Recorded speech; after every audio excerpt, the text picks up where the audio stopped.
UDK channel சார்பாக உலகத்தமிழரின் குரல் திருவாரூர் கோ கீதாவுடன் கதைக்கலாம் வாங்க. ஒரு வீட்டில் ஒரு அண்ணனும் தங்கச்சியும் இருந்தாங்க. எப்போ பார்த்தாலும் நீ பெரியாளா நான் பெரியாளா. அந்த பையன் சொல்லுவான், நான் தான் ஃபஸ்ட்டு பிறந்திருக்கேன், எல்லாமே எனக்கு தான், எனக்கு அப்புறம் தான் நீ பிறந்திருக்கடி, அதனால் நீ என்னை விட கீழே தான் அப்படின்னு சொல்லுவாள். அப்போது அந்த தங்க என்ன சொல்லுவான்னா, ஓடா நீ என்ன தான் அண்ணனாக இருந்தாலும் எல்லா செல்லமும் எனக்கு தான், நான் தான் உன்னோட ரொம்ப பெரியவன், என்ன கேட்டாலும் அம்மா அப்பா தாத்தா எல்லாம் எனக்கு தான் தராங்க அப்படின்னு அடிக்கடி ரெண்டு பேரும் சண்டை போட்டுக்குவாங்க. நீ பெரியவங்களா நான் பெரியவங்களான்னு சொல்லுவாங்க. அப்புறம் ஒருத்தவங்களோட ஒருத்தவங்க உயர்ந்தவங்கன்னு தற்பெருமை பேசிக்குவாங்க. இது மாதிரி நாட்கள் தினைக்கும் போய்கிட்டே இருக்குது. ரெண்டு பேருடைய சண்டையும் பெருசாக போய்கிட்டே இருக்குது வளர வளர. ஒரு நாள் அந்த வீட்டில் இருக்க தாத்தா என்ன பண்ணுறாரு, பையனை மட்டும் கூப்பிட்றாரு. கூப்பிட்டு கொண்டு போய் ஒரு இடத்துல உட்கார வச்சு, அப்போது அந்த தங்கை என்ன சொல்கிறாரு, அவள் தரையில் உட்காந்துருக்கா, இவள் பக்கத்தில் உட்காந்துருக்கான். அப்போ என்ன சொல்கிறாருன்னா, நான் உங்களுக்கு இன்றைக்கி 2 கதை சொல்ல போகிறேன். உடனே 2 பேரும் ரொம்ப ஆசையாக, நாங்கள் இனிமேல் சண்டையே போட மாட்டோம் தாத்தா, நீங்கள் சொல்லுங்கள் அந்த கதையை அப்படின்னு கேட்குறாங்க. முதல்ல ஒரு கதை சொல்கிறாரு. ஒரு நாள் 5 விரல்களுக்கு இடையில் ஒரு மனஸ்தாபம் வருது.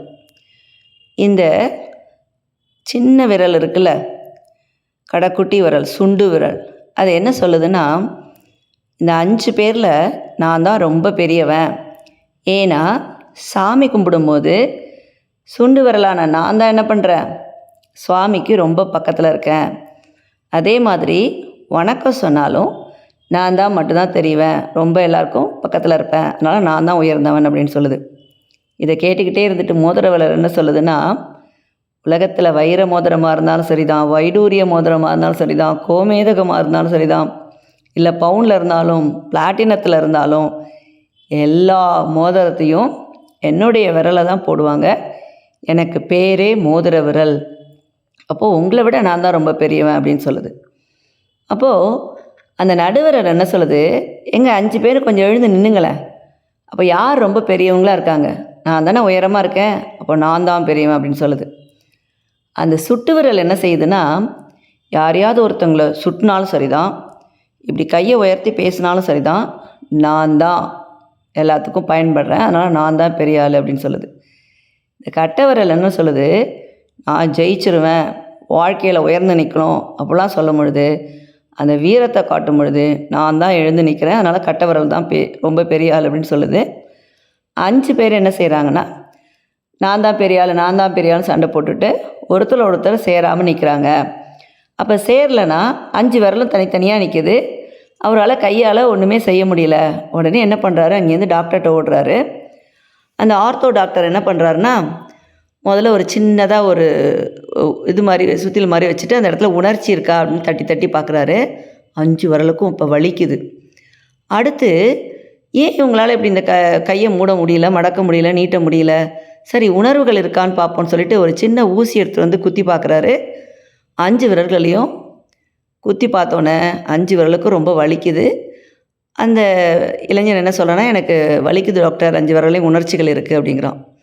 அப்போ என்ன பிரச்சனையாக இருக்க முடியும் அப்படின்னு டாக்டர் யோசிச்சுட்டு இருக்கும்போது, சரி நான் ஒரு இன்ஜெக்ஷன் போடுறேன் அப்படின்னு சொல்கிறாரு. அப்போ தான் இந்த 5 விரலுக்கும் தெரியுது, நம்ம என்ன தான் உயரமாக இருந்தாலும் குட்டையாக இருந்தாலும் பணக்காரங்களாக இருந்தாலும் ஏழையாக இருந்தாலும் என்ன பண்ணுறோம், 5 பேரும் ஒத்துமையாக இருந்தால் மட்டும்தான் நம்மளால் ஒரு காரியத்தை செய்ய முடியுது. நம்ம 5 பேரும் தனியாக நின்னோன்னே நம்மளை ஒரு டாக்டர் தட்டி பார்க்குறாரு, ஊசியால் குத்தி பார்க்குறாரு, இப்போ ஊசி போட போகிறாங்கன்னு சொல்லி, இனிமேல் இந்த மாதிரியான மமதையில் நம்ம எதுவுமே இருக்கக்கூடாதுன்னு சொல்லி 5 விரலும் ஒன்றா ஒரே மாதிரியாக இருக்கும்னு சொல்லி ஒத்துமையாக கை மடக்க தெரியுது. உடனே ரொம்ப சந்தோஷத்தில் டாக்டர்கிட்ட, டாக்டர் என் கை நல்லா போயிடுச்சு, நான் வீட்டுக்கு போயிட்டு வரேன்னு அவர் அந்த இளைஞன் வீட்டுக்கு போய்ட்றான். இந்த கதையிலேருந்து உங்களுக்கு என்ன தெரியுதுன்னா, நீங்கள் பெரிய ஆளா நாங்கள் பெரிய ஆளான்னு ஒருத்தருக்கு ஒருத்தர் போட்டியும் பொறாமையும் பட்டுட்டு இருந்தோம்னா, நான் நிறைய படிச்சிருக்கேன், நான் பெரிய பதவியில் இருக்கேன், எனக்கு எல்லா ஆளுமையும் இருக்குது, எனக்கு முன்னாடி நீ ஒரு தூசு அப்படின்னு நம்ம சொன்னோம்னா, முன்னாடி இருக்கிறவங்களுக்கும் அவங்களுக்குன்னு சில தனித்துவம் இருக்கும், அவங்களுக்குன்னு சில ஐடென்டிட்டி இருக்கும். அதனால் நான் பெரியவன் நீ பெரியவங்கிற அகங்காரத்தால் எதையும் சாதிக்க முடியாது. அதனால் உன்னுடைய படிப்பாக இருந்தாலும் சரி தான், பெயராக இருந்தாலும் சரி தான், பணமாக இருந்தாலும் சரி தான், ஒருவருக்கொருவர் விட்டு கொடுத்து எல்லாரும் சமம் அப்படின்னு நினச்சா மட்டும்தான் வாழ்க்கையில் சந்தோஷமும் நிம்மதியும் இருக்கும். அப்படி இல்லைனா எப்படி இந்த 5 விரலும் சண்டை போட்டுக்கிட்டு கை மடக்க முடியாமல் இருந்துச்சோ அது மாதிரி எந்த காரியத்தையும் உன்னால் வெற்றியாக செய்ய முடியாது அப்படின்னு தாத்தா சொல்லி முடிக்கிறாரு. உடனே அந்த பையனும் கீழே உட்காந்துருக்க தங்கி என்ன சொல்கிறாங்க, அம்மா தாத்தா இனிமேல் நான் அண்ணா கூட போட்டி போட மாட்டேன் அப்படின்னு சொல்கிறான். அந்த அண்ணன் என்ன சொல்கிறான், நானும் உன் கூட இனிமேல் போட்டி போட மாட்டேன்டி அப்படின்னு. அப்போது அந்த தங்கச்சி பாப்பா கேட்குது, தாத்தா நீங்கள் இன்னொரு கதை சொல்கிறேன் நீங்களே அதையும் சொல்லுங்கன்னு. அந்த தாத்தா 2வது கதையை சொல்கிறாரு. ஒரு குதிரை லாயம், அதாவது குதிரையெல்லாம் கட்டி வைக்கிற இடம். அந்த போட்டிக்கு போனாலும் சரி தான், இல்லை மாட்டு வண்டியில் குதிரை வண்டியில் போனாலும் சரி தான், குதிரையில் கொண்டு வந்து லாயத்தில் தான் கட்டி வைப்பாங்க. அப்படி கட்டி வச்சுருக்கும் போது அந்த குதிரை லாயத்தில் ஒரு எலி பொந்திருக்கும். அது வழியாக ஒரு எலி டெய்லி வரும். வந்து அப்பப்போ வந்து அந்த கொஞ்சம் கொஞ்சமாக வந்து அந்த குதிரையும் அந்த எலியும் நல்ல நண்பர்களாகிட்டாங்க. அப்போ இந்த எலி என்ன சொல்லுது, அதுக்கு எப்போவுமே தற்பெருமை உண்டு. இங்கே பார், நான் எவ்வளோ சுதந்திரமாக வரேன், நீ மட்டும் ஏன் இப்படி இந்த குதிரை லாயத்திலே கட்டி கிடக்க அப்படின்னு சொன்னோன்னே இந்த குதிரைக்கு என்ன தோணும், சரி அப்போனா நீ என்னுடைய இந்த கைத்தை நீ வந்து கட் பண்ணி விடு, நம்ம அறுத்துட்டீங்கன்னா நம்ம எல்லோரும் வெளியில் சுதந்திரமாக போகலாம் அப்படின்னு சொல்லும். சரி இந்த எலி என்ன பண்ணுன்னா அந்த கட்டியிருக்கிற அந்த கயிறை கட் பண்ணி விட்டுரும். கட் பண்ணிவிட்டு இந்த எலியும் ஓட ஆரம்பிக்கும், இந்த குதிரையும் ஓடும்.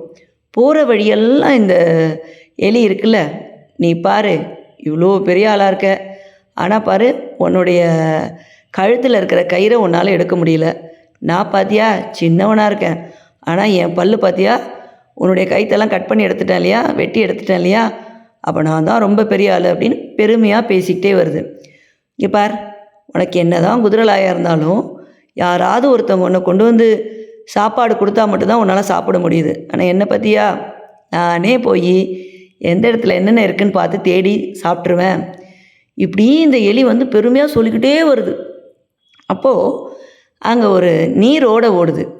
அந்த நீரோடையில் நல்ல அகலமான நீரோடையாக இருக்குது. அதில் ஒரு முழங்கால் அளவுக்கு தண்ணி ஓடுது. அப்போது அதை கடந்து போகிறதுக்காக அந்த குதிரை அதில் இறங்குது. இறங்கினோடனே எலிக்கு என்ன பண்ணுறதுன்னு தெரில, தண்ணியில் நீந்த முடியாது இல்லையா, அது கரையிலே நிற்கிது. அப்போ இந்த குதிரை திரும்பி பார்த்து சிரிக்குது. அப்போ எலி என்ன சொன்னிச்சுன்னா, குதிரையாரே குதிரையாரே நீ என்னுடைய நல்ல நண்பனில், என்னை நீ உன் முதுகில் ஏற்றிட்டு போ, ஏன்னா நான் இது வரைக்கும் பேசின தற்பெருமையெல்லாம் நான் திருப்பி வாங்கிக்கிறேன், இனிமேல் எந்த நிலைமையிலையும் நான் உன்னை காயப்படுத்த மாட்டேன், நம்ம 2 பேரும் சரிசமம் தான் அப்படின்னு சொன்னோன்னே அந்த குதிரையோட முதுகில் அந்த எலியை ஏற்றிக்கிட்டு அந்த தண்ணி நீரோடைய கடந்து போய் அடுத்த பக்கத்தில் போய் அந்த குதிரையை அந்த எலியை சுமந்துட்டு திரும்பவும் அது இருந்த குதிரை லாயத்துக்கு வந்து அங்கே 2 பேரும் ஃப்ரெண்ட்ஸாக சந்தோஷமாக இருக்காங்க. இந்த கதையிலேருந்து உங்களுக்கு என்ன தெரியுதுன்னா, எப்போவுமே சரி நம்ம ரொம்ப சுதந்திரமாக இருப்போம், நாம் ரொம்ப பெரிய ஆளாக இருக்கோம் அப்படிங்கிற தற்பெருமையும் அகங்காரமும் எங்கே வந்துச்சோ அப்போயே அந்த தன்னடக்கம் காணா போயிடும். அப்போது நீங்கள் சந்திக்கிறது எல்லாமே எப்படி இருக்கும், கஷ்டங்களாக தான் இருக்கும். அதனால் அண்ணனும் தங்கச்சியும் சின்ன பிள்ளைங்களாக இருந்தாலும் இப்போயிலேருந்தே நீங்கள் ஒருத்தர் விட்டு கொடுத்து வாங்கணும். ஒருத்தவங்களை அழிக்கணும்னு நீங்கள் நினைக்கக்கூடாது. நம்ம நிறைய படிச்சிருக்கோம், நம்ம நிறைய பணம் வச்சுருக்கோம், பெரிய பதவியில் இருக்கோம் அப்படின்னு பிறரை நீங்கள் கஷ்டப்படுத்தக்கூடாது. அப்படி கஷ்டப்படுத்தினா உங்களால் சந்தோஷமாக வாழ்க்கை நடத்த முடியாது. ஒருவருக்கு ஒருவர் அன்பு செலுத்தி ஒருவருக்கு ஒருவர் விட்டு கொடுத்து எங்கே வாழ்கிறீங்களோ அங்கே தான் வாழ்க்கை சந்தோஷமாக இருக்கும் அப்படின்னு தாத்தா சொல்லி முடித்தோன்னே அந்த பேரனும் பேத்தியும் அப்படியே தாத்தாவை வந்து கட்டி பிடிச்சி முத்தம் கொடுத்து, தாத்தா இனிமேல் நாங்கள் 2 பேரும் சண்டையே போட மாட்டோம், ஒத்துமையாக இருக்கோம், நாங்கள் வாழ்க்கையில் நிறைய முன்னேறி காமிக்கிறோம் அப்படின்னு தாத்தாக்கு 2 பேரும் மாறி மாறி முத்தம் கொடுக்குறாங்க.